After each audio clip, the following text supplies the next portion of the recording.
26, 27 వచనాలను చదువుకుందాం.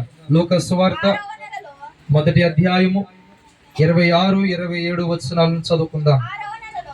6వ నెలలో గబ్రియేలును దేవదూత గలిలయలోని నజరేతను ఊరిలో దావీదు వంశస్థుడైన యోసేపును ఒక పురుషునికి ప్రదానము చేయబడిన కన్యక యొద్దకు దేవుని చేత పంపబడెను. ఆ కన్యక పేరు మరియా. ఆ మాట అండలం చేసుకోండి. ఆ కన్యక పేరు మరియా. దేవుడి మాట ద్వారా మనందరితో మాట్లాడును గాక. ఆమేన్. ఆమేన్. ఆమేన్.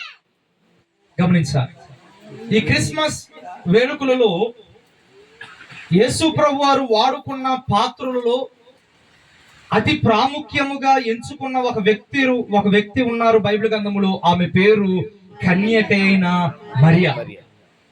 బైబిల్ గ్రంథములో యేసు ప్రభు వారు ఈ లోకానికి రావటానికి ప్రధాన పాత్రలలో ఒక పాత్ర ఎవరయ్యా అనంటే మరియా. గమనించండి, ఈ మరియా గురించి మనము బైబిల్ గ్రంథములో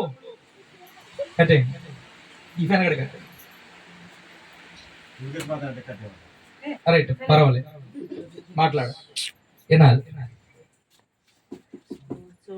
బైబిల్ గ్రంథములో మరియా గారి యొక్క పాత్ర చాలా ప్రాముఖ్యమైనటువంటి పాత్రగా బైబిల్ గ్రంథములో మనకు కనబడుతుంది. యేసు ప్రభు వారు ఆమెను ఎందుకు ఎన్నుకున్నాడు, ఆమె జీవితం ద్వారా సంఘానికి ఏమి నేర్పించాలనుకున్నాడు, 2 లేదా 3 దేవుని అనుకూలమైన సమయాన్ని అనుకూలంగా మీ ముందు పెట్టిన అంశాన్ని ముగింపులోకి తీసుకుని వస్తా. గమనించండి, బైబిల్ గ్రంథములో మరియను యేసు ప్రభు వారు చాలా ప్రాముఖ్యంగా ఎన్నుకున్నాడు. ఎందుకని ఆమెను ఎన్నుకున్నాడు?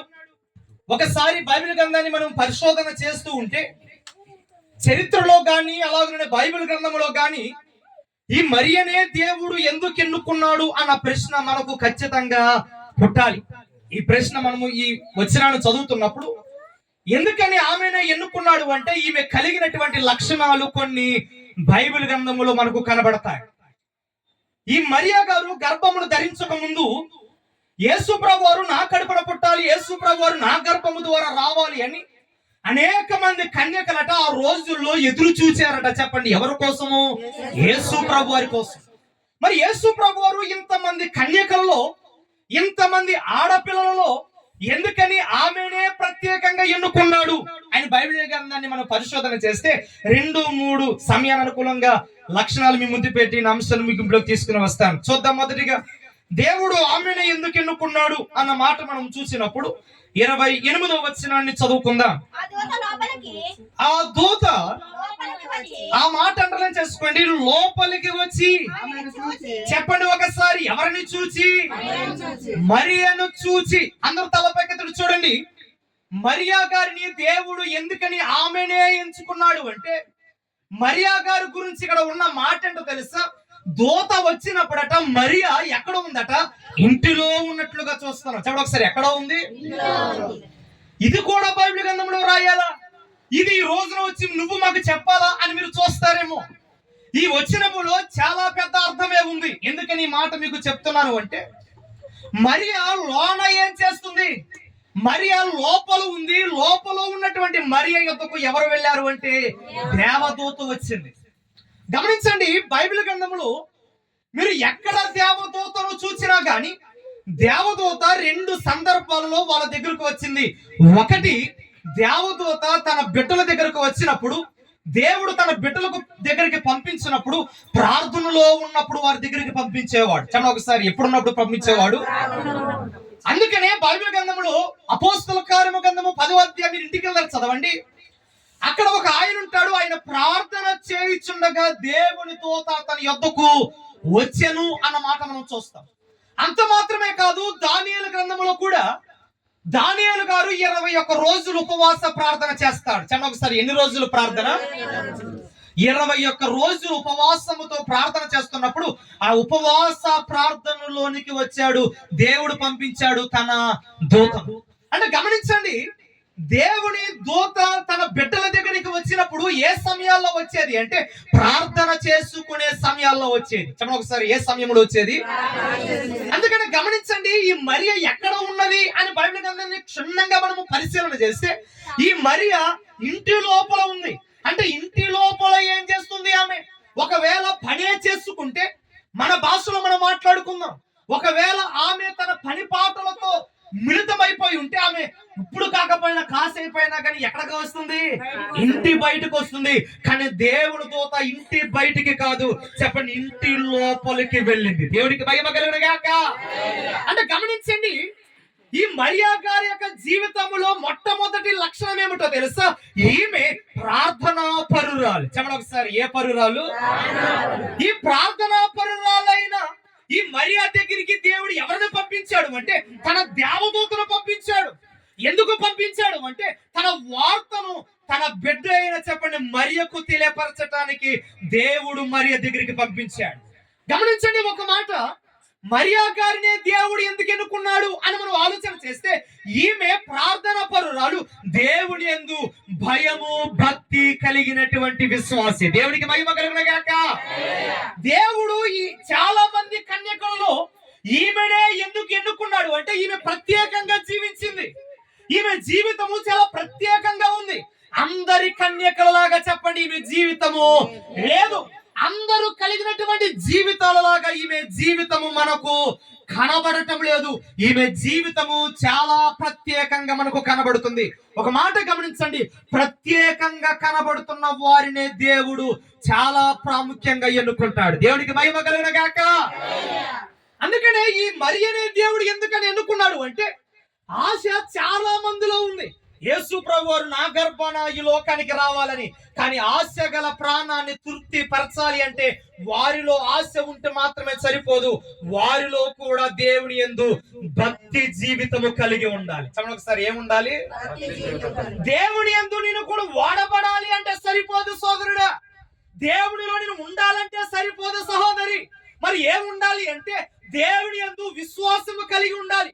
దేవుని యందు ఏమి కలిగి ఉండాలి అంటే భక్తి జీవితము కలిగి ఉండాలి. బైబిల్ గ్రంథంలో మనము పలుసార్లు చూస్తాము, దేవుని యందట భయము భక్తి కలిగి ఉండాలట. చెప్పండి ఒకసారి, ఏం కలిగి ఉండాలి? మనం ఈ వచనాన్ని, ఈ మాటను ఒక్క పదం అనుకుంటాం. ఒక్క పదం కాదండి, ఇది రెండు పదాల యొక్క కలయిక. దేవుని యందు భక్తి ఉండాలి, చెప్పండి, అదే విధముగా భయము కూడా ఉండాలి. చాలా మందిలో భక్తి ఉంటుంది కానీ, చెప్పండి, ఏమి లేకుండా పోయింది. చాలా మంది ఈ రోజుల్లో ఎక్కడ చూసినా గాని యేసు ప్రభువారని ఈ భక్తి జీవితం ఈ మార్గమే కాదు, అనేక మార్గాలలో అనేక మంది ఏం కలిగి ఉంటున్నారో తెలుసా? భక్తిని కలిగి ఉంటున్నారు. అంటే మన భాషలో చెప్పుకోవాలి అంటే విశ్వాసాన్ని కలిగి ఉంటున్నారు. కానీ దేవుడంటే, చెప్పండి, భయము మనిషికి లేకపోయింది. మనిషికి భయము అనేది లేకపోయింది కనుకనే మనిషి ఇష్టానుసారంగా జీవిస్తున్నాడు.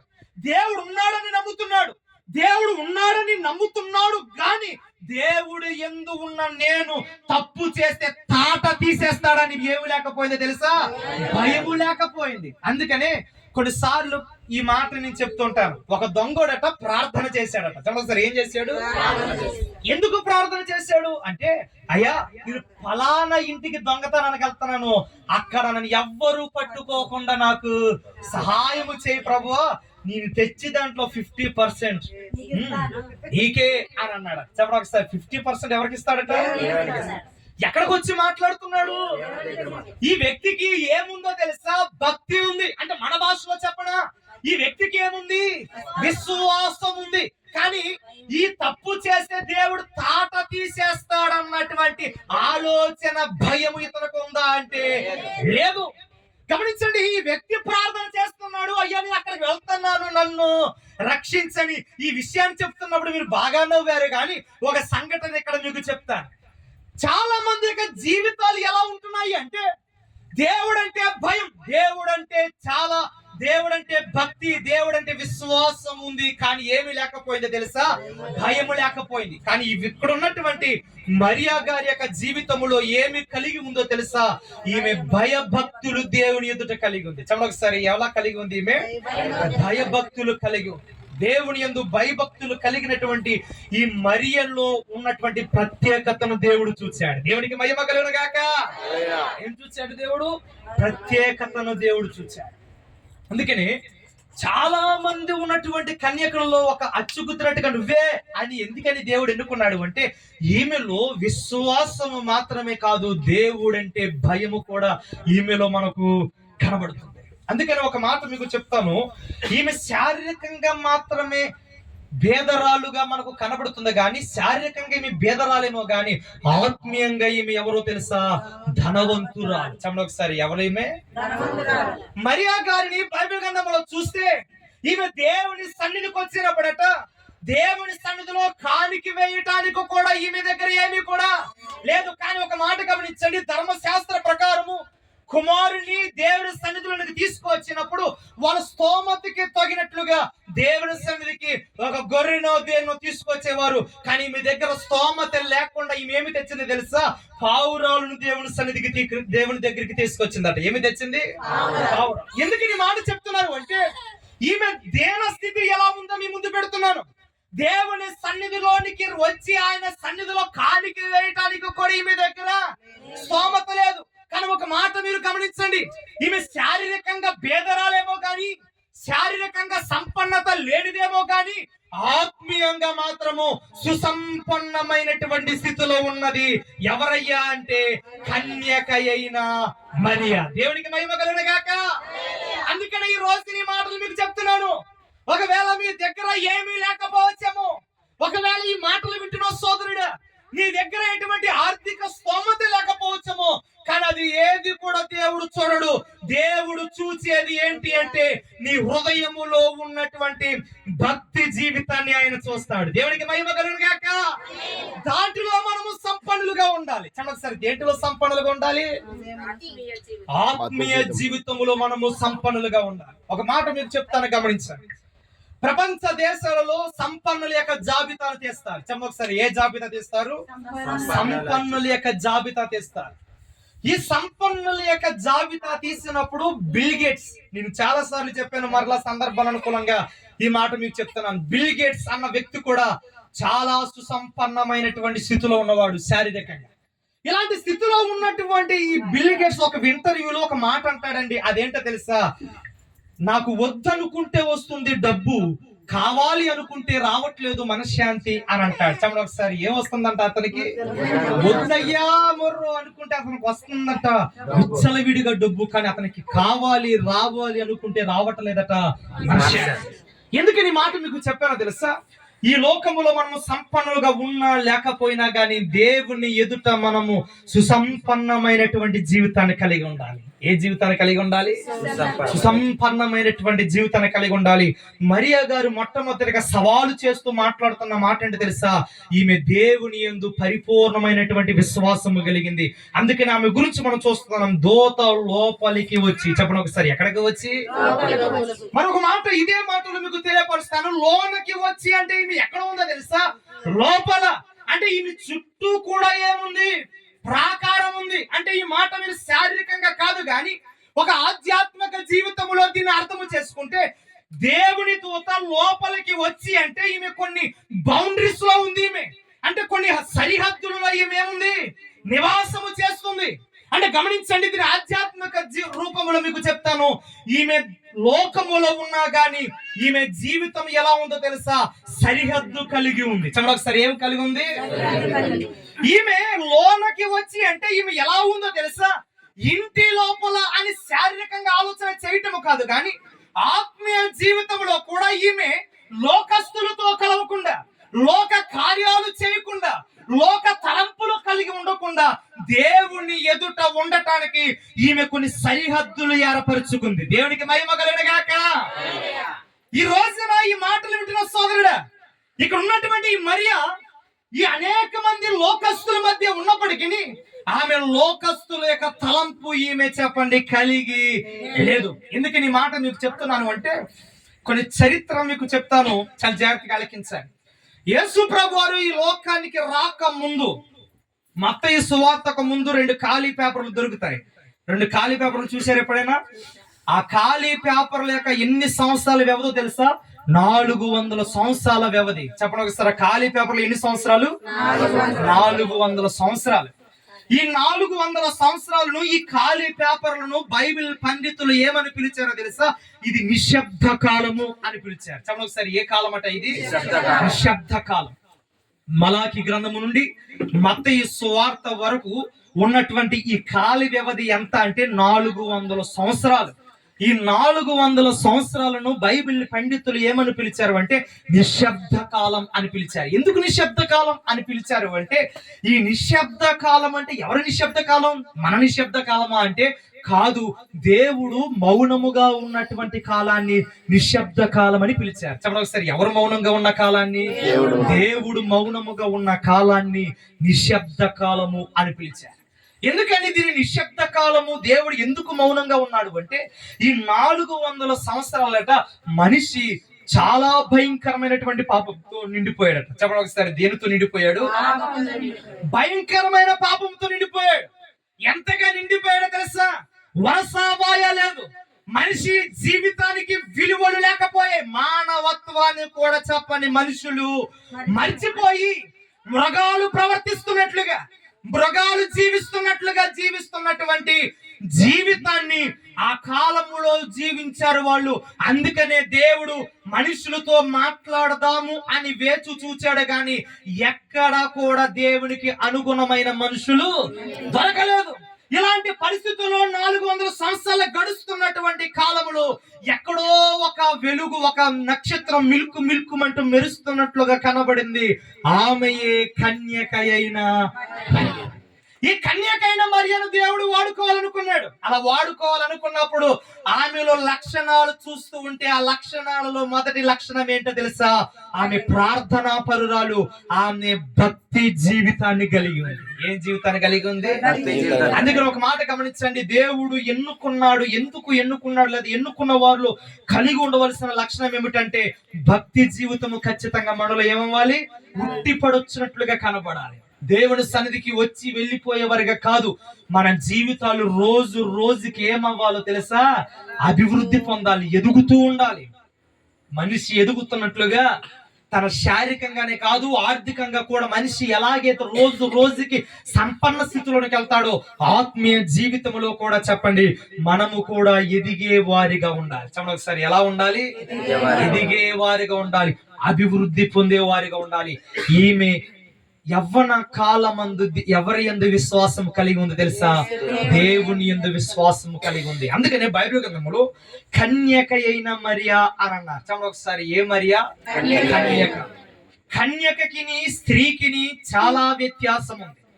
కన్యకను ఎవరిని పిలుస్తారు? కన్యకని ఎవరిని పిలుస్తారు అని అంటే, పెళ్లి కాని ఆడపిల్లలను చెప్పండి కన్యక అని అంటారు. రెండవది, కన్యక అని ఎవరిని పిలుస్తారు అంటే టీనేజ్, యవ్వన కాలములో ఉన్న వారిని చెప్పండి ఏమని పిలుస్తారు అంటే కన్యక అని పిలుస్తారు.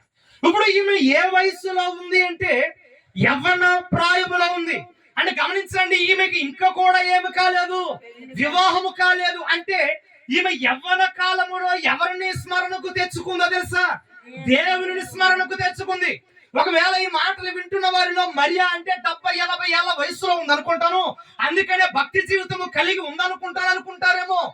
బైబిల్ గ్రంథంలో మనం చూస్తాము, ఆమె గురించి వ్రాయబడిన మాట కన్యక అయిన మరియా అని చూస్తాం. చెప్పండి, ఆమె ఏ వయసులో ఉన్నది? కన్యక ప్రాయములో ఉంది.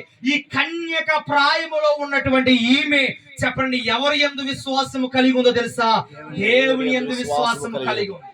లోక అందరూ నశించిపోతున్నట్లుగా నశించిపోవచ్చు, పెద్ద తేడా ఏమి లేదు. ఎందుకో తెలుసా? ఈమె ఈ వయసులో తప్పు చేస్తే, ఈ వయసులో ఏదైనా చేయరాని కార్యాలు చేస్తే చాలా మంది అంటారు కదా, ఆమె వయసులో ఉందండి, ఆడు వయసులో ఉన్నాడండి, అందుకే అలా చేశాడండి అని సమర్థించుకుంటూ వెళ్తారు. కానీ ఈ వయసులో ఉన్నటువంటి యవ్వన ప్రాయములో ఉన్నటువంటి ఈమె సవాలు ఇస్తుతుంది. అదేంటో తెలుసా? నీ యవ్వన జీవితాన్ని నేను కాపాడుకున్నాను, నా జీవితాన్ని చదువుతున్న సోదరుడా సహోదరి, నీ జీవితాన్ని కూడా పరిశుద్ధంగా కాపాడుకో అని సవాలు ఇస్తుంది. చెప్పండి ఒకసారి, ఏమి ఇస్తుంది? సవాలు ఇస్తుంది. నిజమే, దేవుని సన్నిధికి వచ్చుచున్న ప్రతి యవనుడు కూడా, దేవుని సన్నిధికి వచ్చుచున్న ప్రతి యవనస్తురాలు కూడా ఎలా ఉండాలో తెలుసా? ఈ కన్యక అయిన మరియా దేవుని యందు ఎలాగైతే భక్తి జీవితము విశ్వాసము కలిగి ఉందో మనము కూడా చెప్పండి అలాగూ దేవుని యందు ఉండాలి అని ఈమె జీవితము ద్వారా మనకు తెలియపరచబడుతుంది. మొట్టమొదటిగా దేవుడు ఎందుకు మరి ఎన్నుకున్నాడంటే మొదటిగా ఆమె ప్రార్థనా పరురాలు. చెప్పండి ఒకసారి, ఎవరు ఆమె? ప్రార్థనా పరురాలు. రెండవది చూద్దాం, ఆమె ఎవరు, ఎందుకు దేవుడు ఎన్నుకున్నాడు అని మనం ఆలోచన చేస్తే రెండవదిగా ఆమెలో కనబడుతున్నటువంటి లక్షణాన్ని చూద్దాం. ఇదే మొదటి అధ్యాయం, లూకా సువార్త మొదటి అధ్యాయం 38వ వచనాన్ని చదువుకుందాం. అందుకు మరియా, ఇదిగో ప్రభువు దూత ప్రభువు దాసురాలను నీ మాట చొప్పున నాకు జరుగును గాక అని నేను చాలా ఒకసారి తలపై కూర్చోడ. మరియా గారిలో రెండవ లక్షణము కనబడుతుంది. ఆ లక్షణం ఏమిటి అంటే దేవుని చిత్తానికి ఆమె లోబడినటువంటి స్త్రీగా లేదా కన్యకగా కనబడుతుంది. చూడండి ఒకసారి, దేవుని చిత్తానికి విధేయురాలుగా కనబడుతున్న మరియా. ఏం కనబడుతుంది? విధేయురాలుగా కనబడుతున్న మరియా. గమనించండి, దేవుని దూత వచ్చి మరియాతో చెబుతున్న ఆ మాటకు మరియా అంటున్న మాట ఏంటి తెలుసా? నీ చిత్త ప్రకారము నా జీవితములో జరుగును గాక అని దేవుని చిత్తానికి తన్ను తాను ఏం చేసుకుందో తెలుసా? అర్పించుకుంది. చెప్పండి ఒకసారి, ఏం చేసింది ఆమె? దేవుని చిత్తం ఈమె పట్ల ఏమైంది అని అంటే చూద్దాం. దేవుడు ఏమని చెప్పాడు, ఏ చిత్తానికి ఆమె లోబడింది అంటే ఇదే మొదటి అధ్యాయం 30వ వచనాన్ని చదువుకుందాం. 30వ వచనం, 30వ వచనం, మరియా భయపడకుము, కృప పొందితివి, ఇదిగో నీవు గర్భము ధరించి కుమారుని కని ఆయనకు ఏమని పేరు పెట్టుదువు? యేసు అను పేరు పెట్టుదు. అందరూ తలపెట్టి చూడాలి. రెండవదిగా ఆమెలో కనబడుతున్నటువంటి లక్షణం ఏమిటి అంటే దేవుని చిత్తానికి విధేయురాలైనటువంటి కన్యకగా కనబడుతుంది. ఏంటి ఆయన చిత్తము? ఆయన చిత్తానికి ఏమి లోబడింది ఈమె అని ఆలోచన చేస్తే ఈ కన్యకగా ఉన్న ఈమె దగ్గరికి దేవుని దూత వచ్చి చెబుతున్న మాట అని తెలుసా? మరియా, నీవు గర్భము ధరించి నీవు కుమారుని కని ఆయనకు యేసు అను పేరు పెట్టబోదువు అన్న మాట దేవుని దూత మరియకు తెలియపరిచింది. ఈ మాటలో కూడా ఏమి విడ్డూరం అని మీరు అంటారేమో. దేవుని దూత వచ్చి చెప్పింది. ఈ మాట ఎవరికి చెప్పిందో తెలుసా? ఒక కన్యకకు చెప్పింది. చదవసారి, ఎవరికి చెప్పింది? పెళ్ళైన స్త్రీకి కాదు. నువ్వు గర్భము ధరించి కుమారుని కనబోతున్నావు అన్న మాట పెళ్ళైన స్త్రీకి చెబితే అది సబబుగా ఉంటుంది. కానీ దూత వచ్చి చెప్పిన మాట అంటే తెలుసా? ఇంకా పెళ్లి కాని అమ్మాయితో మాట్లాడుతున్న మాట, నీవు కుమారుని కనబోతున్నావు అన్న మాట మాట్లాడుతుంది. చూడొకసారి, ఏమి మాట్లాడుతుంది? కుమారుని కనబోతున్నావు అన్న మాట మాట్లాడుతుంది దూత. గమనించండి, దేవుని దూత వచ్చి కన్యకైన మరియతో చెప్పిన ఆ మాటకు అది కష్టమైనప్పటికీ ఈమె ఆ మాటకు ఏమైందో తెలుసా? లోబడింది. చెప్పండి ఒకసారి, ఏమైంది ఈమె? ఎందుకు లోబడిందని ఈ మాట నేను నొక్కి నొక్కి చెప్తున్నాను అంటే ఆ రోజులలో పెళ్లి కాక ముందే గర్భము ధరిస్తే ఊరు మధ్యకు తీసుకుని వెళ్ళి రాళ్లతో కొట్టి చంపేస్తారు. చెప్పండి ఒకసారి, ఏం చేస్తారు? రాళ్లతో కొట్టి చంపేయాలి. ఇది వారి యొక్క ధర్మశాస్త్రం. ఎవరైనా పెళ్లి కాక ముందే గర్భము ధరించినట్లుగా కనబడితే, కుమారుని కనినట్లుగా కనబడితే, ద్వితీయోపదేశ కాండము ప్రకారం ఊరి మయానకు తీసుకుని వెళ్ళి చెప్పండి ఆమెను రాళ్లతో కొట్టి చెప్పండి ఏం చేయాలి? చంపేయాలి. అలాంటి భయంకరమైనటువంటి పరిస్థితుల్లో ఉన్నటువంటి మరియా దగ్గరికి ఇంకా పెళ్లి కాకముందే దూత వచ్చి చెప్తున్న మాట, మరియా నువ్వు ఏమి కనాలో తెలుసా? కుమారుని కనాలి అని అంటుంది. ఎంత ఘోరం, ఎంత హడలైపోయినటువంటి పరిస్థితి. కానీ ఒక మాట గమనించండి, ఈ మాట వచ్చి దూత మరియకు తెలియపరిచినప్పుడు మరియా దేవుని దూత ఎదుట ఆమె ఆ మాటకు లోబడింది. దేవునికి మహిమ కలుగును గాక. అందరూ కూడా ఎగతాళి చేస్తారని తెలుసు, అందరూ కూడా ఈమెను అవమానపరుస్తారని తెలుసు, అందరూ కూడా ఈమెను లేని పోని మాటలు సృష్టించి ఈమె అనరాని మాటలు అంటారని తెలిసి కూడా దేవుని చిత్తానికి ఈమె విధేయురాలై ఉంది. దేవునికి మహిమ కలుగును గాక. చెప్పండి, ఏమై ఉంది? ఈమె విధేయురాలై ఉంది.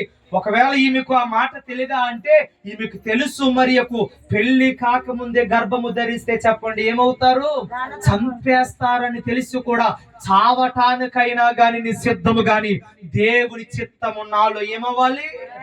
నెరవేరాలి అన్నటువంటి తీర్మానం, అన్నటువంటి విధేయత కలిగినటువంటి కన్యకగా కనబడుతుంది. ఒక మాట గమనించండి, ఈమె క్రీస్తును ధరించుకున్నందుకు ఈమె ఎన్నో అవమానాలు, ఈమె క్రీస్తును ధరించుకున్నందుకు, క్రీస్తును తన గర్భము ద్వారా లోకానికి పరిచయం చేస్తున్నందుకు అనేక మంది మధ్య ఎన్నో అవమానాలు. ఎందుకని?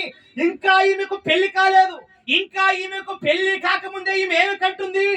కుమారుని కంటుంది అని ఎన్నెన్నో మాటలు. అయినా గాని ఆ మాటలన్నీ ఎవరి కోసం పడిందో తెలుసా? దేవుని కోసం పడింది. ఈ మాటలు వింటున్న సోదరుడా, ఆ రోజున కన్యకైన మరియ కూడా యేసు ప్రభువుని ధరించుకున్నందుకు అవమానాలు పడినట్లుగా, యేసు ప్రభువుని ధరించుకున్న నీవు కూడా అవమానాలు పడుతున్నావేమో. క్రీస్తును ధరించుకున్న నీవు కూడా ఒకవేళ ఎగతాళి చేయబడుతున్నావేమో. క్రీస్తును ధరించుకున్న నీవు కూడా 10 మందిలోనికి వెళ్ళినప్పుడు వీళ్ళు ఎలాంటి వారా, ఏదో ఎవరినో నమ్ముకున్నటువంటి ఒక తక్కువ కులస్తు వారులా అన్నటువంటి పేర్లు లోకములో, సమాజములో చెప్పండి విశ్వాసులకు ఎదురవుతాయి. ఆ రోజున మరియ కూడా ఎన్నెన్నో అవమానాలు పొందుకుంది. కానీ ఆ అవమానాలన్నీ కూడా దేవుడు దీవెనలుగా మార్చేశాడు. దేవుడికి మహిమ కలుగును గాక. ఒకవేళ నీవు కూడా అవమానం ఎందుకుంటున్నావేమో, ఒకవేళ దేవుని సన్నిధికి వచ్చి దేవుని మాటలు వింటున్న సోదరుడా, దేవుని మాటలు వింటున్న సహోదరి, ఒకవేళ నీవు కూడా క్రీస్తు పేరట అవమానము పొందుతుంటే ఒక మాట మాత్రం మర్చిపోమకు. అదేంటి అంటే, నువ్వు పడుతున్న నింద ఎవరి పేరట పడుతున్నావో తెలుసా? దేవుని పేరట పడుతున్నావు. చూడొకసారి, ఎవరి పేరట పడుతున్నావు? దేవుని పేరట పడుతున్నావు గనుక నీవు ధన్యుడవు అని అంది బైబిల్ గ్రంథంలో. చూడొకసారి, ఎవరట? ధన్యుడవు. నేను కదా అన్నది ఆ మాట. మత్తయి సువార్త 5వ అధ్యాయం చూడండి ఒకసారి. మత్తయి సువార్త 5వ అధ్యాయము 10వ వచనాన్ని చదువుకుందాం. 10వ వచనం, నీతి నిమిత్తము హింసించబడిన వారు ధన్యులు. చెప్పండి ఒకసారి, పరలోక రాజ్యమట వారిది. ఎవరిది? హింసించబడుతున్న వారిది. చెప్పండి ఒకసారి, ఎవరిది? హింసించబడుతున్న వారిదట పరలోక రాజ్యం. అందుకని ఒక మాట ఎప్పుడు కూడా తప్పగా మాట్లాడుతాను. అదేంటి అంటే, క్రీస్తు పేరట నింద అది మనము ధన్యతకే. దేవునికి మహిమ కలుగును గాక. మంగమూరి దేవదాశేఖర్ అన్న మాట ఏంటి తెలుసా? ఒక్క నిందకు 100 మేలులు, 100 బహుమానాలు. ఒకవేళ దేవుని పేరిట ఒక నింద పడ్డావా, నువ్వు సంతోషించి ఆనందించేందుకో తెలుసా? 100 మేలులు దేవుడు నీకేం చేయబోతున్నాడు తెలుసా? ఇవ్వబోతున్నాడు అన్నటువంటి రుజువు ఈ రోజు నిన్ను ఏం చేశారు? వాళ్ళు తిట్టారు గనక రేపొద్దున నీకు ఖచ్చితంగా 100 మేళ్ళు జరుగుతాయి అని అన్నారు మంగమూరి దేవదాసయ్య గారు. ఆయన అనుభవంతో మాట్లాడినటువంటి మాటలు అవి. ఎందుకు నేను మాటలు అంటున్నానంటే, దైవజనులు మంగమూరి దేవదాసయ్య గారు ఆయన వెళుతున్నటువంటి లోదరన్ మిషన్ లో నుండి ఒక రోజున ఆయనను అర్ధంతరంగా గెంటేశారు. చెప్పండి సార్, ఏం చేశారు? అర్ధంతరంగా గెంటేశారు. ఈ మంగమూరి దేవదాసయ్య గారు ఎవరైతే మన ఆత్మీయ తండ్రి గారు ఉన్నారో, ఈయన ఒక రోజున ఆయనను మందిరంలోనికి రానివ్వకండి అని అందరి ముందు కూడా చెప్పండి ఏం చేశారో తెలుసా? అవమానపరిచారు. చెప్పండి ఒకసారి, ఏం చేశారు? అవమానపరిచారు. ఆయనకట దేవుని సన్నిధిలోకి వచ్చి ప్రభు సంస్కార యొక్క విందులో చేయి వేయనివ్వకుండా చేశారట. దేవుని సన్నిధిలోకి వెళ్ళి ఏడ్చాడట, ప్రభువా, వారు నన్ను రానివ్వకపోయారు, కానీ నీ పరిశుద్ధ బలలో నాకు పాలు పంచుకొనివ్వకుండా చేశారయ్యా అని బోరున దేవుని దగ్గర ఏడిస్తేనట దేవుడే స్వయముగా వచ్చి దేవుడు మంగమూరి దేవదాసయ్య గారికి ఆయన శరీరము, ఆయన రక్తము ఇచ్చాడట. దేవునికి మహిమ కలుగును గాక. ఆయన అనుభవం నుండి మాట్లాడిన మాట ఏంటి తెలుసా? నేను ఒక నింద, ఒక అవమానం పొందాను, కానీ సాక్షాత్తు దేవుడే నా పక్షముగా నిలబడ్డాడు. ఎవరు నిలబడ్డారు? దేవుడే నిలబడ్డాడు. అందుకనే ఆయన పక్షంగా మనం నిలబడితే ఎవ్వరు కూడా మన ఎంత ఉన్నా లేకపోయినా గానీ ఏమీ అవసరం లేదు. దేవుడు ఉంటే మనకు చాలు. ఖచ్చితంగా ఆయన మనలను వెన్నంటూ ఉండి ముందుకు తీసుకుని వెళ్ళగలిగిన నాథుడు యేసుక్రీస్తు ప్రభువారు. ఈ కన్యకైన మరియ దేవుని చిత్తానికి తన్ను తాను ఏం చేసుకుంది తెలుసా? అర్పించుకుంది. ఆమె విధేయురాలుగా కనబడుతుంది. దేవుడు చెప్పిన మాట ఆమె తల ఉంచింది. అంతేంటయ్యా, నేను ఇంకాను పెళ్లి కాలేదు, వివాహము కాలేదు, నేను అలా అవ్వను అంటే దేవుడు ఆ రోజున వెళ్ళిపోవచ్చు. కానీ ఆమె చేసిన పని ఏంటో తెలుసా? అది ఎంత కష్టమైన పనైనా, ప్రభువా నీ కోసం నేను ఏం చేస్తాను? భరిస్తాను. నేను ఖచ్చితంగా నిన్ను ఈ లోకానికి పరిచయం చేయటానికి నేను వాడబడతాను ప్రభు అని తన్ను తాను దేవునికి విధేయురాలుగా అర్పించుకుంది. దేవుని చిత్తానికి అర్పించుకున్నటువంటి మరియగా మనకు కనబడుతుంది. దేవుని సన్నిధికి వచ్చిన మనము కూడా దేవుడు చేయమన్న పనిని దేవుని చిత్తానికి చెప్పడం మనం ఏం చేయాలి? విధేయుడిగా మనం ఉండాలి. విధేయుడిగా ఖచ్చితంగా దేవుని సన్నిధిలో మనం కనబడాలి. ఈ కన్యకైన మరియా స్త్రీ, ఈ స్త్రీ దేనికి పోల్చినట్లుగా మనం చూడగలుగుతామో తెలుసా? సంఘానికి పోల్చినట్లుగా మనం చూస్తాం. చదవండి ఒకసారి. దేనికి పోల్చబడుతుంది? సంఘానికి పోల్చబడుతుంది. సంఘాన్ని కూడా దేవుడు ఏమని సంబోధించాడు తెలుసా? బైబిల్ గ్రంథంలో స్త్రీగానే పరిగణించాడు. దేనిగాను? స్త్రీగా పరిగణించాడు. అందుకని వధువు సంఘం అని అన్నారు. ఏ సంఘం ఇది? వధువు సంఘం. మన ప్రియుడు యేసు ప్రభువారు వరుడైతే వధువు ఎవరో తెలుసా? సంఘం. ఈ ఉన్న వారందరిని కూడా దేవుడు ఏమని పిలిచాడు అంటే ఇది ఒక వధువు తన వివాహానికి ఎలాగైతే సిద్ధపడుతుందో అలాగూ క్రీస్తు రెండవ రాకడకు కూడా ఈ సంఘము కూడా ఏమై ఉండాలి తెలుసా? సిద్ధపడాలి అని దేవుడు కోరాడు. అందుకని ఈ రోజున ఆ మాట ద్వారా మనతో మాట్లాడుతున్న మాట, మనము దేవుని చిత్తానికి మనం ఏమై ఉండాలి అంటే విధేయులై ఉండాలి. దేవుని మాటకు ఎదురు చెప్పటం కాదు. మరియా దేవుని మాటకు చెప్పండి, ఎదురు చెప్పాలి. అది ఏదైనా గాని, ప్రభువా నన్ను చంపేస్తారా? ఐఎమ్ రెడీ, నీ చిత్తమే నా జీవితంలో జరుగును ప్రభు అని ఆయన చిత్తానికి అప్పగించుకోండి. నన్ను చంపేసినా పర్వాలేదు కానీ నేను నీ మాటకు లోబడుతున్నాను, నీ చిత్తమే నా జీవితములో నెరవేరును గాక అని మాట్లాడుతున్నాను. మూడవదిగా, మొదటిగా ఆమె ప్రార్థనా పరురాలు, రెండవదిగా దేవుని చిత్తానికి తన్ను తాను అర్పించుకున్నటువంటి విధేయురాలు. మూడవది చూద్దాం. ఇదే మొదటి అధ్యాయం, లూకా సువార్త 1వ అధ్యాయం 34వ వచనాన్ని చదువుకుందాం. అందుకు మరియా, నేను పురుషుని ఎరగని దానిని. చాలా ఒకసారి చూడండి. మరియా దగ్గరకు వచ్చి నీవు కుమారుని కనబోతున్నావు అని అన్నప్పుడు ఈమె ప్రశ్నించిన ప్రశ్న ఏంటో తెలుసా? అయ్యా, నువ్వు కుమారుని కంటావు అని చెబుతున్నావు, బాగానే ఉంది, కానీ ఇంకా నువ్వు పురుషుని ఎలాగని దానిని అని మాట్లాడుతుంది. అంటే గమనించండి, ఆమె మాటలో మనకు కనబడుతున్న మాట ఏంటో తెలుసా? ఈమె తన పరిశుద్ధతను ఏం చేస్తుంది? బయట పెడుతుంది. అయ్యా, ఇప్పుడు వరకు కూడా నా ఒంటి మీద గాని నా చెయ్యి మీద గాని ఒక వ్యక్తి కూడా ఎన్నడూ కూడా చెయ్యి వెయ్యలేదు, నేను గర్భమును ధరిస్తాను అని అంటుంది ఆమె. అంటే గమనించండి, ఈమె ప్రార్థనా పరురాలు, రెండవదిగా దేవుని చిత్తానికి విధేయురాలు, మూడవదిగా ఈమె పరిశుద్ధురాలు. దేవునికి మహిమ కలుగును గాక. ఈమె దేవుడు ఎందుకు ఎన్నుకున్నాడు అంటే ఈమె పరిశుద్ధంగా జీవిస్తుంది. ఒకసారి ఎలా జీవిస్తుంది ఈమె? ఒకవేళ ఈమె పురుషుని ఎరగని దానినే అని అంటుంది అంటే, ఒకవేళ ఈమెతో ఉన్న సమాన వయస్సు కలిగిన వాళ్ళు ఒకవేళ రకరకాలుగా ప్రవర్తిస్తుండొచ్చేమో, ఒకవేళ రకరకాలుగా ఆ కాలంలో ఉన్నటువంటి కన్యకలుగా పిలువబడుతున్న వాళ్ళు రకరకాలుగా ఉన్నారేమో, కానీ ఈమె అంటున్న మాట, అయ్యా నువ్వు వెళ్ళి వారికి చెప్తే వర్తిస్తుందేమో కానీ నేను ఏ పురుషుని కూడా ఎరిగిన దానను కాదయ్యా. మరి ఎలా అవుతాను అని అంటే అప్పుడు అంటుంది అప్పుడు అంటాడు దేవుని దూత, నువ్వు పరిశుద్ధాత్మ ద్వారా నువ్వు ఏమవుతావో తెలుసా? గర్భము ధరిస్తావు. చెప్పండి సార్, ఎలాగో? పరిశుద్ధాత్మ వరము ద్వారా నీవు గర్భవతి అవుతావు అని అన్నారు. ఈ మాట మీరు చాలా జాగ్రత్తగా మీరు ఆలకించాలి. పరిశుద్ధాత్మ ద్వారా గర్భము ధరించుట అంటే ఏంటి? అసలు పరిశుద్ధాత్మ అంటే ఏంటి అని ఆలోచన చేస్తే, క్రైస్తవ్యములో క్రీస్తును నమ్మిన వారు ఖచ్చితంగా తెలుసుకోవాల్సిన మాట ఏంటో తెలుసా? బైబిల్ గ్రంథములో త్రిత్వం అనేది ఉంది. చెప్పండి ఒకసారి, ఏముంది? త్రిత్వం, ట్రినిటీ అని అంటారు. అంటే తండ్రిగా, కుమారుడిగా, పరిశుద్ధాత్ముడిగా చెప్పండి మనకు బైబిల్ గ్రంథములో కనబడతారు. అవన్నీ మీకు చెప్పాలన్న ఉద్దేశం కాదు, కానీ ఇప్పుడు తండ్రిగా ఉన్న దేవుడైనా కానీ, కుమారుడిగా ఉన్న దేవుడే కానీ, పరిశుద్ధాత్ముడుగా ఉన్నటువంటి దేవుడైనా కానీ ముగ్గురు కూడా ఎవరు అంటే సమానం. చెప్పడం ఒకసారి, ఎవరు వాళ్ళు? సమానం. ఇప్పుడు ఈ మరియ అయినటువంటి కన్యక ఎవరి ద్వారా? ఈ దేవుని పరిశుద్ధాత్మ ప్రేరేపణ ద్వారా లేదా పరిశుద్ధాత్మ వరము ద్వారా చెప్పండి ఏమవుతుందో తెలుసా?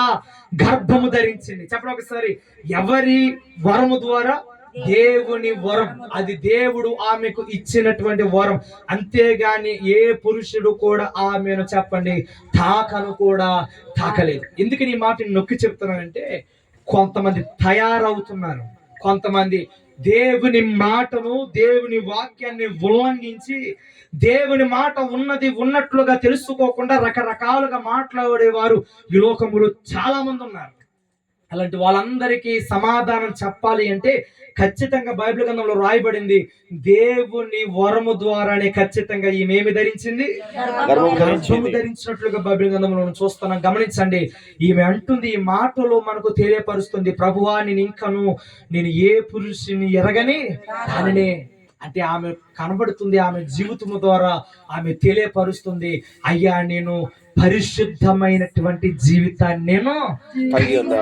యేసు ప్రభువు కూడా అన్న మాట ఏంటి తెలుసా? నేను పరిశుద్ధులై ఉన్న ప్రకారము మీరు కూడా పరిశుద్ధులై ఉండాలి అని లేవ్యకాండములో మనం చూస్తాం. అంటే గమనించండి, దేవుడు పరిశుద్ధులై ఉన్నాడు కనుక ఆయన బిడ్డలుగా ఉన్నటువంటి మనము కూడా ఎలా ఉండాలట? పరిశుద్ధంగానే ఉండాలి. ఆ రోజున మరియను ఎన్నుకోవటానికి గల కారణాలలో ఒక కారణం ఏంటో తెలుసా? ఈమె పరిశుద్ధంగా జీవించింది. చూడండి ఒకసారి, ఎలా జీవించింది? పరిశుద్ధంగా జీవించింది. ఈమె జీవితము గాని, ఈమె ప్రవర్తన గాని, ఈమె మాట గాని, ఈమె నడక గాని, ఈమె పడక గాని ఎలా ఉందో తెలుసా? పరిశుద్ధంగానే ఈమె జీవించింది. ఒక కాలం ఉంటుంది, దేవుడు ప్రతి వారికి కూడా తగిన సమయాలలో తగిన అవకాశాలు ప్రతి నరుడికి కూడా చెప్పండి ఏం చేస్తాడు? ఇస్తాడు అని ఈమె తెలిసిన ఈమె తమ జీవితాన్ని ఈమె ఎలా ఉంది అంటే కంట్రోల్ కలిగి ఉంది. ఈమె పరిశుద్ధమైన జీవితాన్ని కలిగి ఉంది. అందరూ ఎలా ఉంటే అలా ఉండటం కాదు, నేను మాత్రము నా జీవితాన్ని మాత్రము పరిశుద్ధంగా కాపాడుకోవాలని, పవిత్రంగా కాపాడుకోవాలని దేవుని ఎదుట ఆమె చాలా కట్టుబడిగా జీవించింది. అందుకని దేవుడు ఎన్నుకున్నాడు ఆమె, మరియా నువ్వే నాకు కావాలి, మరియా నేను నిన్ను ఎన్నుకున్నాను, నువ్వే నాకు కావాలి. దాని కారణం ఏమిటంటే, నేను ఈ లోకానికి రావటానికి ఎవ్వరు కూడా నాకు సరిపోలేదు, కానీ నీవు మాత్రం నేను తూచే తోకానికి కరెక్ట్గా ఏమైపోయావు? సరిపోయావు, కరెక్ట్గా తూగావు.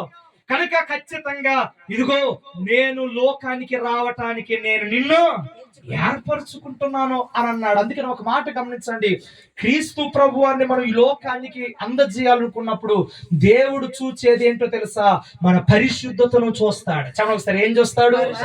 ఆయన పరిచర్య చేస్తున్నటువంటి మనలో కూడా చెప్పండి ఏమి చూస్తాడు అంటే పరిశుద్ధత చూస్తాడు. దేవుడి సన్నిధిలో ఎలాంటి పని చేసినా గాని, దేవుడి సన్నిధికి వచ్చి మనం ఎలాంటి పరిచర్యలో పాలు పంచుకుంటున్నా గానీ, ఆయన పరిచర్య చేస్తున్న ప్రతి వారిలో దేవుడు చూసే లక్షణం ఏమిటి అంటే పరిశుద్ధత అనే లక్షణాన్ని చూస్తాడు. చూడండి ఒకసారి, ఏం చూస్తాడు? పరిశుద్ధత అనే లక్షణాన్ని చూస్తాడు. మన మాటలో గాని, ప్రవర్తనలో గాని, క్రియలో గాని చెప్పండి దేవుడు ఎప్పుడు చూస్తూ ఉంటాడు, వీడు నా ఎదుట ఉంటాడా లేదా, వీడు నాతో ఉంటాడా లేదా అని. ఎందుకు తెలుసా? ఎవడు నా యందు నిలిచునునో నేను వాని ఎదుట నిలిచినను వాడు బహుగా ఫలించును అని అంది వాక్యం. వాడు ఎలా ఉంటాడట? బహుగా ఫలిస్తాడట. ఎవరి ఎదుట ఉన్నప్పుడు? దేవునితో మనం ఉంటే, మనము దేవునితో ఉంటే నిలిచిన వారందరూ కూడా బహుగా ఫలిస్తారు. వాక్యాన్ని చదువుతున్నప్పుడు ఒక్కొక్క మాటను నొక్కి మనం ఆలోచన చేయాలి. మీరు ఫలిస్తారు అని వెళ్ళిపోలేదండి. ఏమని రాయబడింది తెలుసా? బహుగా ఫలిస్తారు అని రాయబడింది. చెప్పడానికి ఎలా ఫలిస్తారట? మీరు దేవునితో మీరుంటే, మీరు దేవునితో ఉంటే ఫలిస్తారు అని వెళ్ళిపోలేదు. మీరు బహుగా ఫలిస్తారు అన్న మాటలో చాలా అర్థం ఉంది. అదేంటో తెలుసా? ఒకవేళ ఫలిస్తారు అని కొట్టివేసి దేవుడు ముందుకెళ్ళిపోలేదే కానీ దేవుడితో ఉన్న వారిని దేవుడు బహుగా ఫలాభివృద్ధులను తీసుకొస్తాడు. ఈ మాట వింటున్న సోదరుడా, ఇప్పుడు నీ జీవితంలో కొన్ని కష్టాల ద్వారా కానీ కొన్ని నష్టాల ద్వారా కానీ వెళ్ళవచ్చేమో కానీ ఖచ్చితంగా దేవుడితో నిలబడుతున్నావు గనక ఒక రోజు వస్తుంది, ఖచ్చితంగా దేవుని ఎదుట నిలబడి నిన్ను ఒక మహావృక్షంగా చేసేస్తాడు దేవుడు. దేవుడికి మహిమ కలుగును గాక. ఒకవేళ నువ్వు ఒక్కడిగానే ఉన్నావేమో, ఒకవేళ ఒక్కడిగానే నువ్వు నిలబడుతున్నావేమో, ఒక్కడిగానే దేవుడి కోసం ఉంటే నువ్వు ఒక్కడగా ఉండో, నీ ప్రక్కన వేల మందిని దేవుడు నిలబెడతాడు అని అన్నాడు దేవుడు. దేవుడికి మహిమ కలుగును గాక. ఏం చేస్తాడంట దేవుడు? వేల మంది నిలబెడతాడట. అదే అన్నారు ముంగమూరి దేవదర్శయ్య గారు. ఏమని తెలుసా? ఒక్కడవని నీవు వడలిపోవద్దు, నీ ప్రక్కన నేకుడు తెలుసునా. ఒక్కడవని నీవు వడలిపోవద్దు, నీ ప్రక్కన నేకుడు తెలుసునా. నొక్కబడవని నీకు జయము కీర్తనలు జయ శబ్దముతో జయముగా పాడండి. జయము జయమాయను లేండి, జయమే క్రీస్తుని చరిత్రయం తట, జయమే మరణమునా కూడా, జయమే నిత్యమును. దేవుడికి మహిమ కలుగును గాక. ముంగమూరి దేవదర్శయ్య గారు మాట ఏంటి తెలుసా? ఒక్కడవని చెప్పండి నేవకూడదు, వడలిపోకూడదు. వడలిపోవటం అంటే ఏంటో తెలుసా? నేను ఒక్కడనే ఉన్నానని చింతలోనికి వెళ్ళిపోయి నిన్ను నీవు అనారోగ్య పాలు చేసుకోవటం. నిజమే, చింత ద్వారా కూడా ఏమొస్తాయో తెలుసా? కొన్ని రోగాలు వస్తాయి. నువ్వు ఒక్కడవని నువ్వు అలాగూ ఆలోచనతో ఉంటూ నువ్వు ఒక్కడవే ఒక్కదానివే అని ఒక్కసారి నీవు అలాగూ తలంచుకుంటూ అలా చింతిస్తూ ఉంటే ఆ చింత ద్వారా నీకు అనేకమైన రోగాలు వస్తాయి. అందుకే అంటున్నారు, నువ్వు ఒక్కడవని వడలిపోద్దు, నీ ప్రక్కన అనేక మంది ఉన్నారు, అది నీకు తెలుసా అని అంటున్నారు. చెప్పండి, ప్రక్కన ఎంతమంది ఉన్నారట? అనేక మంది ఉన్నారు, అది నీకు తెలుసా అని మాట్లాడారు. నిజమే, ఈ రోజున మన కళ్ళ ముందు కనబడకపోవచ్చు, కానీ ఒక రోజు కనబడుతుంది. మనము నడిస్తే మన వెనకాల 1000 అడుగులు నడుస్తాయి. దేవునికి మహిమ కలుగును గాక. ఖచ్చితంగా మనం ఈ రోజున మనం దేవుని పక్షాన ఒక అడుగు వేస్తే, ఈ రోజు ఒక్క అడుగుని వేస్తున్నామేమో దేవుని పక్షాన, కానీ ఈ ఒక్క అడుగుతో ఉండదు, నీ వెనకాల 1000 అడుగులు దేవుడు వేస్తాడు, ఖచ్చితంగా వేస్తాడు. అందుకనే అంటాను, దేవుని పక్షాన దేవుని పనికై ఒక్కడిగా అడిగి వేసావా? దేవుని కోసం నిలబడు, దేవుని కోసం స్థిరంగా ఉండు, కదలిపోవద్దు, వడలిపోవద్దు. నిన్ను నీవు దేవునిలో పడిపోవటానికి వీలు లేదు. ఖచ్చితంగా నిలబడు. మరియ నిలబడింది పరిశుద్ధతలో. ఆమె ఒక్కదానినేగా, అయ్యా నన్ను నీవు ఏర్పరచుకున్నావు, నేను ఒక్కదాన్ని పరిశుద్ధ అని అనుకోలేదు ఆమె. నేనున్నానయ్యా నీ కోసం పరిశుద్ధంగా, ఇదిగో నీ చిత్తము నా జీవితంలో నెరవేరాలి, జరిగించు ప్రభు అని తన్ను తాను అర్పించుకుంది. అంత మాత్రమే కాదు, ఆమె దేవుని ఎదుట ఆమె పరిశుద్ధమైనటువంటి జీవితాన్ని ఆమె కలిగి ఉంది. 4వది చూపించి నేను ముగింపులోకి తీసుకొస్తాను. చూడండి ఒకసారి, ఇదే లోక సువార్త 1వ అధ్యాయము 36వ వచనాన్ని చదువుకుందాం. మరియు మరియా నీ బంధువురాలు ఎలిజబెతు కూడా తన వృద్ధాప్యమందు ఒక కుమారుని గర్భము ధరించి ఉన్నది. గొడ్రాలనబడిన ఆమె 6వ మాసం కలిపి చదువు. 6వ మాసము దేవుడు చెప్పిన మాటేను నిరర్థకము కానేరదని ఆమెతో చెప్పాను. ఒకసారి తలపెట్టి చూడాలి. 4వదిగా ఆమెలో కనబడుతున్న 4 లక్షణం ఏంటో తెలుసా? ఈమె స్నేహం ఎవరితో ఉందో తెలుసా? పరిశుద్ధురాలుతో ఉందట. చెప్పండి, ఈమె స్నేహం ఎవరితో ఉంది? పరిశుద్ధురాలు. ఏంటి పరిశుద్ధురాలు అంటే, ఇక్కడ ఇంకొక ఆమె కనబడుతుంది, ఆమె పేరు ఎలిజబెత్. చెప్పండి ఒకసారి, ఆమె పేరేం పేరు? ఎలిజబెత్. ఎవరో తెలుసా? ఒక సేవకురాలు. ఎవరు ఈమె? జకరియా అన్నటువంటి ఆయన భార్య అయినటువంటి పేరు ఎవరు అంటే ఎలిజబెత్. ఈమె ఈ మరియ దగ్గర ఎవరైతే ఉందో, ఈ మరియ ఈమెకు ఎప్పుడైతే ఈ వర్తమానం వచ్చిందో, ఈమె గర్భవతి అనేది ఎప్పుడైతే తెలుస్తుందో, ఈమె ఎక్కడికి వెళ్ళిందో తెలుసా? పరుగు పరుగున ఎలిజబెత్ దగ్గరికి వెళ్ళింది. ఎందుకో తెలుసా? ఈమెకు కలిగినటువంటి ఈ దర్శనం, ఈమెకు కలిగినటువంటి ఈ సంతోషకరమైనటువంటి మాట ఎవరితో పంచుకోవాలని వెళ్ళిందో తెలుసా? తన స్నేహితురాలు, చెప్పడం ఒకసారి, ఎవరామె? తన స్నేహితురాలైన ఎలిజబెత్తో పంచుకోవాలని వెళ్ళింది.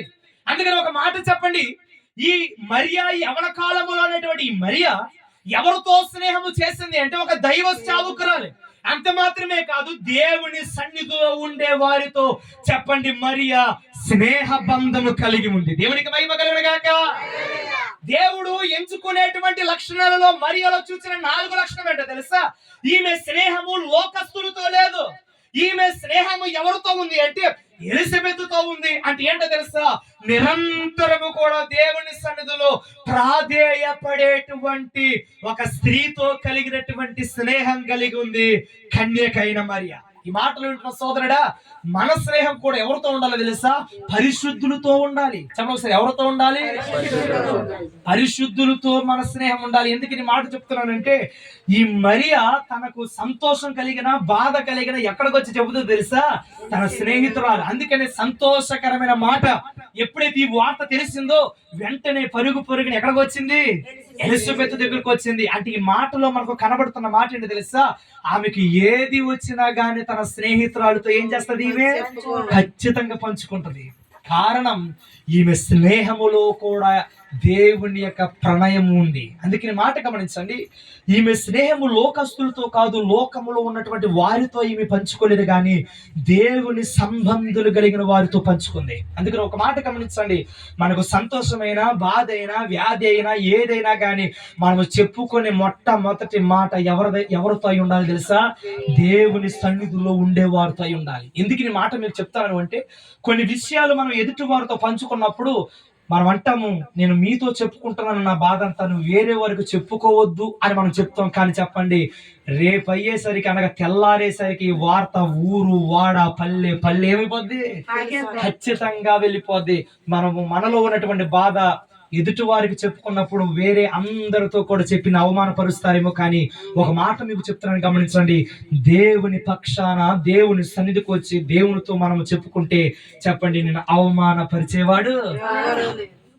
ఎందుకు మాట మీకు చెప్తున్నాను అంటే, సైంటిఫిక్ కూడా రులైన మాట ఏంటి తెలుసా? మనలో ఏదైనా బాధ ఉన్నప్పుడు ఖచ్చితంగా ఎదుటి వారితో మనం చెప్పుకుంటేనట అది తీరుతుందట. అది ఎంతవరకు వాస్తవం కాదు అనేది మనం పక్కన పెడితే, మనలో ఉన్నటువంటి ఈ బాధ ఎదుటి వారితో చెప్పుకున్నప్పుడు మనకు చాలా ప్రశాంతంగా ఉంటది అని అంటారు మరి కొంతమంది. అందుకని మాటను ఉదాహరిస్తూ చెప్తున్నాను, మీలో ఏదున్నా గానీ ఎదుటి వారితో వీరితో చెప్పుకోవటం కాదు. ఎందుకు తెలుసా? చెప్పుకుంటే మిమ్మల్ని అవమాన పాలు చేస్తారు. చెప్పండి సరే, ఏం చేస్తారు? ఖచ్చితంగా అవమాన పాలు చేస్తారు. మిమ్మల్ని 10 మందిలో, అనేక మంది మధ్య చిన్న చూపు చూపించే వారిగా చేస్తారు. అందుకని అంటాను, మీకున్నది ఏది కూడా ఇంటి పొరుగు వారితో కానీ, ఇంటి పక్క వారితో కానీ, ఎవరితో కూడా మీరు చెప్పుకోవద్దు. దేవుని సన్నిధికి వచ్చి దేవునితో మీ కన్నీటి భాషతో చెప్పండి. దేవుడు మీ సమస్యను తీసి ఖచ్చితంగా ఆయన ఆశీర్వాదముతో నింపబోతాడు. 4 విషయాలు మరియలో నుండి మీకు చెప్పాను. ఒకటి, ఆమెనే దేవుడు ఎందుకు ఎన్నుకున్నాడు అంటే, ఒకటి, ఆమె ప్రార్థనా పరురాలు. చెప్పండి ఒకసారి, ఏ పరురాలు?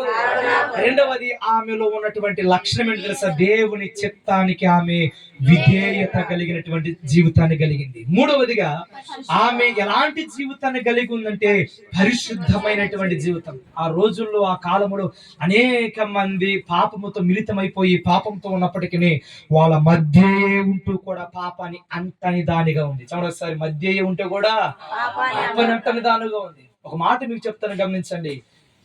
పాడైపోయిన పళ్ళు లేదా ఏదైనా అనుకుందాం, మనుషులు 10 మంది చెడ్డలు ఉన్నారనుకోండి, 11వ మంచోడు ఏమవుతాడు? లోక సామెత ప్రకారం ఖచ్చితంగా వాడు కూడా, అది లోక సామెత ప్రకారం అవుతారేమో. గాని ఒక మాట గమనించండి, మరియా అనేక మంది నశించిపోతున్నటువంటి పాపంతో మిళితమైపోయినటువంటి వారి మధ్యయే కూడా ఉంటూ కూడా, చెప్పండి, ఎలా జీవించిందో తెలుసా?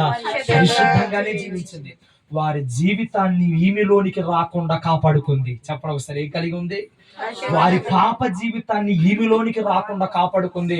ప్రతిరోజు ఈ విధంగా ప్రార్థన చేసుకుందేమో, ప్రభువా ఈ రోజు తెల్లారింది, లోక పాపము నాలోనికి రాకుండా సహాయం చేయ ప్రభు అని ప్రార్థన చేసుకుందేమో. ఎందుకని మాట మీకు చెప్తానని తెలుసా? కొన్నిసార్లు కొన్ని మంచినీళ్ళు ట్యాంకులు, మంచినీళ్ళు చెరువులు తామరాకులు కనబడతాయి. ఏం కనబడతాయి?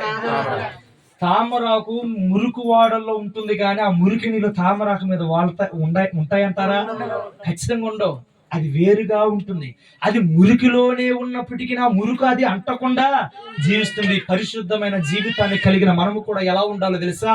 ఈ మురుకువాడలో మనం ఉంటున్నా, అంటే మురుకువాడ అంటే పాపం అనే మురుకుతో ఉన్నటువంటి ఈ లోకములో మనం ఉంటున్నా కానీ చెప్పండి, పాపం అనే మురుకు మనకు అంటటానికి లేదు. అది ఎలాగైతే తామరకు పరిశుద్ధమైన జీవితాన్ని కలిగి ఉందో మనం కూడా అట్టి జీవితాన్ని కలిగిన వారిగా మనం ఉండాలి. ఈ మాట చెప్పి ముందుకెళ్తున్నాను. ఆ రోజున అనేక మంది మధ్య చెప్పండి ఒక పరిశుద్ధమైన జీవితాన్ని కలిగినట్లుగా ఉంది. ఇది మూడవది. నాలుగవది చూపించాను. ఆమె ఎలాంటి జీవితాన్ని కలిగి ఉందంటే, ఎలాంటి స్నేహం కలిగి ఉందంటే, ఆత్మీయురాలతో స్నేహం కలిగి ఉంది, ఆత్మీయ స్నేహం కలిగి ఉంది. అందుకనే 4 విషయాలు ఆమెలో ఉన్నాయి. ఇంకా చాలా విషయాలు ఉన్నాయి, కానీ ఈ 4 విషయాలు చాలా ప్రాముఖ్యమైన విషయాలు. అందుకని దేవుడు, మరియా నువ్వు నాకు కావాలి, నేను నిన్ను ఎన్నుకున్నాను, లోకానికి నన్ను నేను పరిచయం చేసుకోవటానికి నువ్వు నాకు కావాలి, అందుకనే నేను నిన్ను ఎన్నుకున్నాను, నువ్వు పరిశుద్ధురాలు గనుక నేను నీ ద్వారా లోకానికి వస్తాను. అతి ధన్యత దేవుడు మనందరికి దయచేయును గాక. ఆమేన్.